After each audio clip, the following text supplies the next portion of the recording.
Le premier drame de cette Coupe du Monde est arrivé lors du match Qatar-Canada cette nuit. Le Canada gagne. Et moi, ça me dégoûte. Moi, je suis pas là pour rester jusqu'à 1h du matin pour voir de telles boucheries. Je suis tellement choqué par ce qu'on vient de voir il y a quelques minutes de cela. Regardez la tête de Ismaël Koné quand il a vu sa jambe. Je suis juste choqué en fait. Que le Qatar dégage vite de cette Coupe du Monde. Nous, on veut pas voir ça. Nous, on veut voir vraiment du football.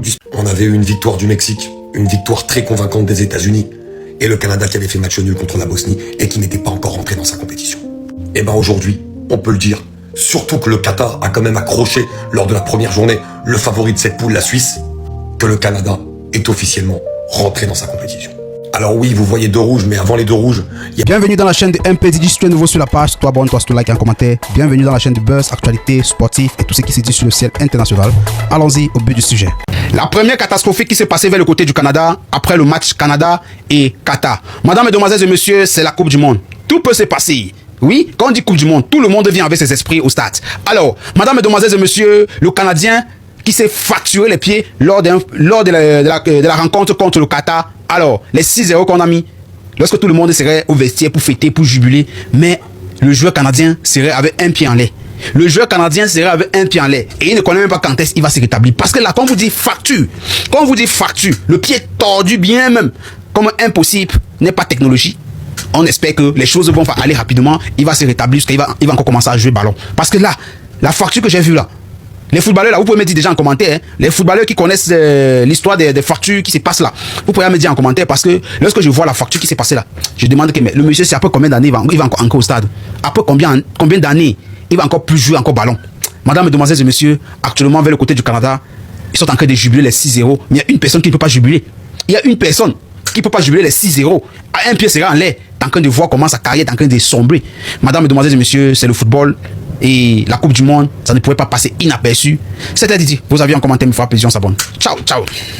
L'équipe, ça fait plus de 20 ans que je regarde le football et ce soir, j'ai détourné le regard, c'était trop dur.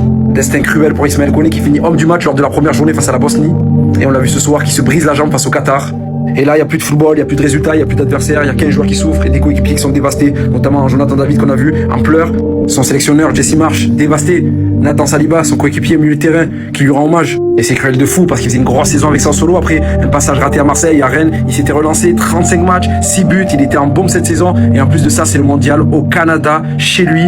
Et malheureusement pour Ismaël Koné, il quitte le mondial à 24 ans sur une grosse blessure et on espère que son âge sera un atout pour lui et le revoir vite dans une grosse compétition. Le premier drame de cette Coupe du Monde est arrivé lors du match Qatar-Canada cette nuit. Le Canada gagnait 3-0. Le Qatar était réduit à 10.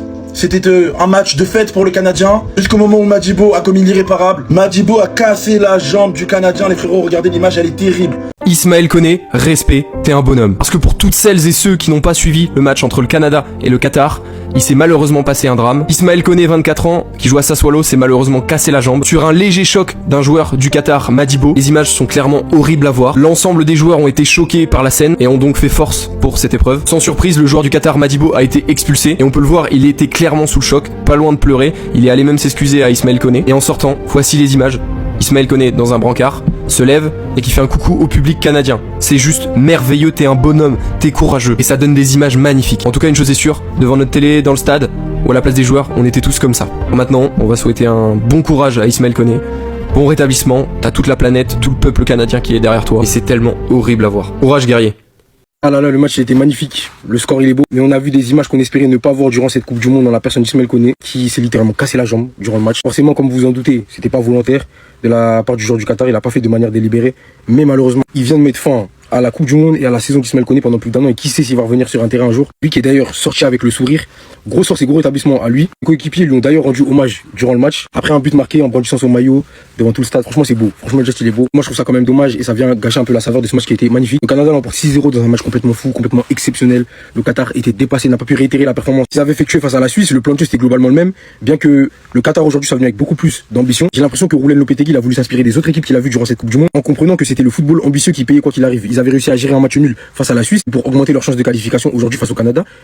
Il fallait être plus ambitieux, d'autant plus que le Canada est une équipe qui va de l'avant. Il faut le savoir et ne pas l'oublier. Jonathan David qui va son triplé, deuxième triplé de la compétition après Lionel Messi. Un énorme match de la part du milieu de terrain Eustachio et de Tajon Buchanan qui ont m'ont vraiment surpris durant cette rencontre. Franchement, le Canada c'est très fort. Offensivement, ça fait plaisir et ça régale. Reste à voir. Maintenant, s'il termine premier du groupe, parce que je pense que c'est l'objectif, en plus, il joue à domicile. Faut savoir que 12e homme, au football, ça change tout. En tout cas, merci le Canada pour la performance. Restez sobre, abonnez-vous les gars, ça top. Et moi, ça me dégoûte. Moi, je suis pas là pour rester jusqu'à 1h du matin pour voir de telles boucheries. Je suis tellement choqué par ce qu'on vient de voir il y a quelques minutes de cela. Regardez la tête de Ismail Koné quand il a vu sa jambe. Je suis juste choqué, en fait, que le Qatar dégage vite de cette Coupe du Monde. Nous, on veut pas voir ça. Nous, on veut voir vraiment du football, du spectacle. On veut voir des buts. On veut de tout, mais sauf ça. Déjà 2 cartons rouges pour eux, parce qu'en fait, ils font des fautes inutiles. Même juste après carton rouge, ils ont encore fait un attentat sur un joueur canadien. Ce qui a provoqué le coup franc.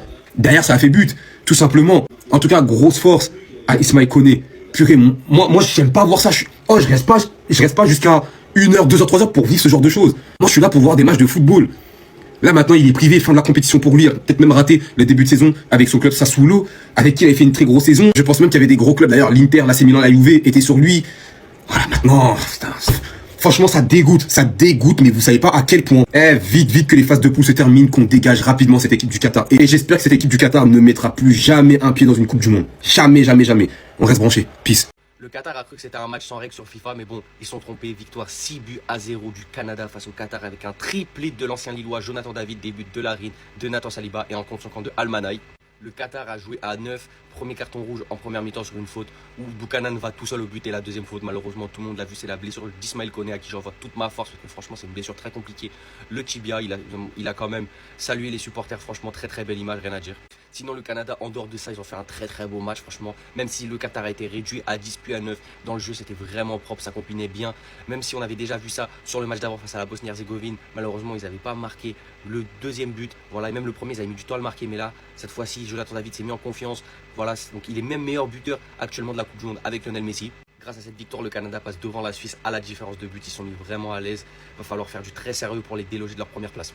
C'est terrible. Malgré un triplé de Jonathan David, le Canada qui gagne 6-0, la seule image de la soirée qu'on va retenir, c'est celle-là. Et elle est horrible. Tu vois la tête du défenseur qui a martyrisé la jambe de Koné. Tu te doutes bien qu'il s'est passé un drame. Il s'est fait briser la jambe. Il est sous morphine. Et pourtant, il prend le temps de remercier tout le public qui l'acclame à sa sortie sur civière. 2 cartons rouges, début contre son camp, de l'extérieur du pied. C'est une belle image. Juste après l'entrée de Koné, il a eu un coup franc, il l'a tiré, il l'a marqué et il a soulevé son maillot. Parce que c'est peut-être pas une fin de carrière pour Koné, mais ce qui est sûr, c'est que c'est une fin de Coupe du Monde. Et ça, c'est terrible. Le Qatar participe à la Coupe du Monde, a réussi à se qualifier, mais l'Italie, ils n'ont pas réussi. Vous êtes venus faire quoi à la Coupe du Monde? Aujourd'hui, j'ai vu des tacles, j'ai vu de la méchanceté. J'ai pas vu un acte de football une seule fois. D'ailleurs, c'est la première victoire du Canada dans l'histoire de la Coupe du Monde. C'est dommage que ça tombe pile dans le jour où Jonathan David marque un triplé, où il y a la blessure terrible de Koné. Pour l'instant, depuis le début de la Coupe du Monde, cette image-là, c'est la pire qu'on puisse voir, la pire. Regardez pour les personnes qui n'ont pas vu le match de Canada-Qatar, regardez sa jambe à Ismail Koné. Oh, elle est en miettes. Grosse force à Ismail Koné, la Coupe du Monde pour lui c'est fini. Vous avez vu sa jambe comment elle était? J'imagine pas la douleur. Coéquipier d'Ismail Koné qui lui rend hommage après sa sortie sur civière. Une triste image, celle de la sortie sur civière d'Ismail Koné, victime d'une grave blessure les gars. Je sais pas ça va durer combien de temps tout ça. Les blessures comme ça va durer plus d'1 an. Et ce qui est chiant c'est la rééducation, tout ça. Ça va le mettre hors des terrains les gars, c'est dur. Hein. Surtout que la Coupe du Monde, c'est la Coupe du Monde d'une vie. Il va pas la jouer à chaque fois pour s'en payer en plus. Ça doit être dur, force à lui. Hein. Voici l'image la plus mythique de ce mondial. À la fois belle, mais surtout extrêmement tragique. Cette image où on voit Ismail Koné, chez lui, pour sa Coupe du Monde à Vancouver, avec sa sélection, qui sort sur civière après s'être cassé la jambe et acclamé par tout son pays, par tout son stade de Vancouver. Évidemment, c'est la beauté du football.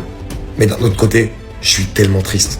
Parce que ce que j'ai vu ce soir, cette jambe que je vous montrerai pas ici, mais qu'on a vu après le coup qu'il a pris par le joueur qatari. Évidemment, c'était involontaire. On l'a d'ailleurs vu le joueur qatari être quasiment en larmes après cette faute. Eh ben, ça a détruit la jambe d'Ismail Koné. Et l'image, quand je l'ai vue, quand il y a eu le zoom sur le joueur, les commentateurs ont été choqués également, on l'a tous été. L'image, elle est terrible. Terrible. Et qu'Ismail Koné, qui vient de vivre ça, qui va peut-être out des terrains pendant 1 an, qui met fin à sa Coupe du Monde chez lui, à domicile, et qui, au moment de sortir sur civière, lève son corps pour remercier tout un stade qui l'applaudit. Mais est-ce que vous imaginez à quel point c'est une image forte et puissante? Mais c'est aussi pour ça que le football est un sport totalement à part. En tout cas, Ismail Koné, joueur que j'adore, qui faisait une super belle saison à Sassuolo, tu as le soutien de tout le monde du football. Et surtout, un grand respect. J'espère que tu te battras, le monde du football sera avec toi, et que tu reviendras encore plus fort. On t'aime, Ismail. L'équipe, ça fait plus de 20 ans que je regarde le football et ce soir, j'ai détourné le regard, c'était trop dur. Destin cruel pour Ismail Koné qui finit homme du match lors de la première journée face à la Bosnie. Et on l'a vu ce soir qui se brise la jambe face au Qatar. Et là, il n'y a plus de football, il n'y a plus de résultats, il n'y a plus d'adversaires, il n'y a qu'un joueur qui souffre et des coéquipiers qui sont dévastés, notamment Jonathan David qu'on a vu en pleurs, son sélectionneur Jesse Marsh dévasté, Nathan Saliba, son coéquipier au milieu de terrain qui lui rend hommage. Et c'est cruel de fou parce qu'il faisait une grosse saison avec Sassuolo après un passage raté à Marseille, à Rennes, il s'était relancé, 35 matchs, 6 buts, il était en bombe cette saison et en plus de ça, c'est le mondial au Canada, chez lui. Et malheureusement pour Ismaël Koné, il quitte le mondial à 24 ans sur une grosse blessure et on espère que son âge sera un atout pour lui et le revoir vite dans une grosse compétition. Il lui a niqué sa vie, il lui a niqué sa Coupe du Monde, il a niqué le mental du Canada. Là, c'est une nouvelle vidéo où je suis à froid parce qu'en fait, hier à chaud, j'étais content quand même pour le Canada, première victoire dans notre histoire, 6-0 en Coupe du Monde. On perd Ismaël Koné, j'avais trop le seum. Mais quand j'ai vu ce matin à froid les images encore une fois, les réactions des joueurs, du coach, les informations qu'on a eues, en fait, c'est inutile. C'est inutile. Double fracture du tibia péroné. Il a niqué sa vie, il a niqué sa Coupe du Monde, il a niqué les esprits des Canadiens. Là, en fait, c'est trop. Sur le coup, tout le monde est allé voir le joueur, s'en est pris à lui. Alors oui, on va dire que c'est dans le jeu, que c'est pas volontaire, mais il y a tellement pas besoin de mettre autant d'intensité, de mettre un coup à ce niveau-là, dans cette partie-là du terrain, avec ce score-là. Donc oui, tu vas t'excuser à la fin du match dans le vestiaire, mais le geste, il est commis. C'est normal que tout le monde soit énervé après toi. Le coach du Canada qui déclare qu'ils ont entendu l'os craquer du banc. Est-ce que vous vous rendez compte du truc? Tes joueurs, c'est sur le terrain, ton partenaire t'entend son os craquer. Tu peux te tenir la tête comme ça, te dire j'ai fait une dinguerie, venir t'excuser parce que ce que t'as fait, en fait, t'as niqué quasiment la carrière d'un joueur et l'esprit collectif d'un groupe pour la Coupe du Monde. Oh là là là là. Quelle scène horrible. Regardez la jambe de notre ancien Olympien Ismaël Koné. Fin de Coupe du Monde pour lui. Et je sais même pas s'il pourra jouer la saison prochaine. Il vient de subir un tacle assassin. Le joueur est sorti sur civière. C'est tellement triste. Déjà, il est en train de réaliser une bonne Coupe du Monde avec le Canada. C'est un joueur clé pour le pays. Quelques minutes après l'accident, Nathan Saliba, qui marque le 4e but canadien, rend direct hommage à son coéquipier du soir, Ismaël Koné. Je vous jure, c'est tellement beau. C'est triste d'un côté, c'est beau de l'autre. On va pas se mentir, le Qatari fait un tacle assassin. Mais après, les blessures, malheureusement, fait partie de ce sport. En tout cas, Ismaël Koné, je t'envoie toute ma force. Je te souhaite un très bon rétablissement. On est avec toi, champion. Voir des images comme celle-ci, et je vous jure, c'est grave triste. C'est tellement triste, je vous jure. Putain, c'est une dinguerie. Les gars, c'est terrible. Il avait très bien commencé sa Coupe du Monde. À domicile, au Canada, devant son public. C'était son moment, son histoire. Et elle s'arrête brutalement comme ça, les gars. En plus, pour un ex-Marseillais, Isma Koné, ça me touche, ça me fait de la peine. Ça a choqué tout le monde au stade. Le temps, il s'est arrêté pendant un moment. Même les adversaires, même s'il y a eu des conflits, parce qu'il y avait un peu d'énervement, parce que les Qataris jouaient trop dur sur le match. Et celui qui l'a blessé, il était à 2 doigts à chaque fois. Et ça a fini par péter, les gars. Même s'il le fait pas exprès et qu'il s'est rendu compte de la gravité de son geste, c'est trop tard.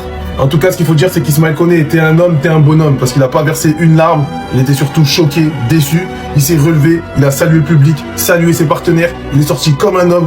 Gros rétablissement, parce que ça va être très long ce genre de fracture. Ça me fait penser à Djibril Cissé, la jambe qui se brise comme ça. Non, les gars, franchement, c'est cruel. Le football parfois est tellement cruel parce que cette Coupe du Monde, il aurait tellement pu faire des choses incroyables. Et on espère ne plus voir ça jusqu'à la fin du tournoi. On a tous vu ces images de la blessure de Ismaël Koné pendant le match Canada-Qatar. Aïe aïe aïe, les gars, j'ai vu retour sous 5 mois. Et mondial terminé. Mais les gars, 5 mois, c'est dans le meilleur des cas. Regardez c'est quoi une double fracture tibia péroné. C'est lourd en termes de soins. Tu peux pas toujours récupérer ton niveau, et presque jamais ton explosivité. Alors oui, t'as des exceptions comme Djibril Cissé, mais t'as aussi des Naby Keïta. Il s'est fracturé la jambe, il est revenu, mais il a jamais retrouvé son niveau de Liverpool. Hatem Ben Arfa, il était promis à un avenir de dingue. Il a eu la même blessure, et il est jamais revenu au même niveau. Il a fait une bonne saison à Nice, c'est tout. Wesley Fofana, qui était considéré comme l'un des meilleurs jeunes joueurs à son poste. Depuis la fracture, il a pas pu enchaîner. Il a toujours été freiné. Donc c'est pas son mondial, ni sa saison qui se joue, les gars. C'est sa carrière entière. Tout ce qu'on peut lui souhaiter, c'est un bon rétablissement. La famille, je l'aperçois sur vous. Un moment triste. Le Canadien Ismaël Koné a subi une horrible blessure de son confrontement en Coupe du Monde avec le Qatar. Koné a subi une jambe gravement blessée à la suite de défense dangereuse Hassim Adibado du Qatar. Et le médecin se sont rapidement précipités sur le terrain pour venir à son secours. Regardez la vidéo, regardez ce que vous voyez. Les coéquipiers du milieu du terrain et même des adversaires étaient visiblement contrariés alors qu'ils ont réalisé la gravité du problème. Le Canada aurait dû célébrer l'un des meilleurs résultats en Coupe du Monde. Une victoire étouffante de 6-0. Mais il a été éclipsé par la blessure déchirante de Koné. Ismaël Koné, tu es dans toutes nos pensées. Bon rétablissement. et du courage au peuple canadien. Quel match, quel joueur. Bon rétablissement. Get well soon, bro. We want you back, Ismaël Koné. Peace. N'oubliez pas de prier pour lui. Let's pray for Koné. Peace. On avait eu une victoire du Mexique, une victoire très convaincante des États-Unis, et le Canada qui avait fait match nul contre la Bosnie et qui n'était pas encore rentré dans sa compétition. Et ben aujourd'hui, on peut le dire, surtout que le Qatar a quand même accroché lors de la première journée le favori de cette poule, la Suisse, que le Canada est officiellement rentré dans sa compétition. Alors oui, vous voyez 2 rouges, mais avant les 2 rouges, il y avait 2-0 en 23 minutes, puisqu'on a vu une très très belle équipe du Canada. Et j'ai trouvé dans les intentions de jeu qu'il y avait vraiment cette envie d'aller vers l'avant, cette envie de trouver des solutions à chaque fois pour aller contourner le bloc bas qatari, avec cet homme dont on va parler dans quelques instants, et lui aussi, qui s'est vraiment réveillé. Alors cette très belle victoire, qui aurait dû être une soirée magnifique, a été gâchée par l'image d'Ismaël Koné. J'ai déjà fait une vidéo, vous pouvez aller la voir. Et cette terrible blessure. Mais globalement, c'est un match très encourageant pour le Canada. Parce que même si le Qatar fait office de petit poussé, ils ont quand même tenu la Suisse sur le dernier match, et leur mettre 6-0, malgré les rouges, c'est pas donné à tout le monde. Une équipe qui monte en puissance, qui est à domicile, et qui pourra quand même être sympa dans cette compétition, même si la blessure de Koné va aussi faire très mal, parce qu'on parlait peut-être du moteur de cette équipe au milieu de terrain.